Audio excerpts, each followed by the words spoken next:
Last ఆయన జీవితం చాలించినప్పుడు రాముడిలోనే ఐక్యం వెళ్ళిపోతారు అన్నమాట. అట్లా అది కథ.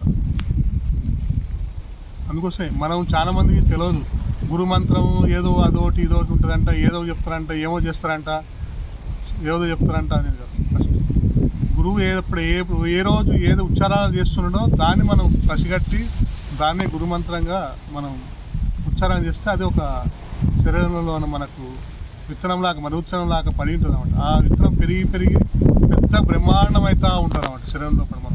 అప్పుడు మనలో ఒక వెలుగు వస్తూ ఉంటుంది. మనం శరీరం మన ఈ మంత్రాలను ఎంత ఉచ్చారణ చేస్తుంటే ఆ శరీరం కూడా అంత తేజస్సుగా అవుతూ వస్తూ ఉంటుంది అన్నమాట. యోగులు గురువులు ఎన్ని వేల సంవత్సరాలు తపస్సు చేసినా దొరకని సూత్రం ఇది అనమాట. ఎందుకంటే వాళ్ళకి ఏదో అర్థం కాక గృహంలో కూర్చొని యాడ్నో మొత్తము హిమాలయాల అడవుల్లో కూర్చొని ఎక్కడెక్కడనో ఎన్నో గృహంలో కూర్చొని ఏమో తపస్సు చేస్తుంటారు. వాళ్ళు ఎన్నో వందల సంవత్సరాలు చేసినప్పుడుక ఆ మంత్రఫలం వాళ్ళకు లభించదు అనమాట.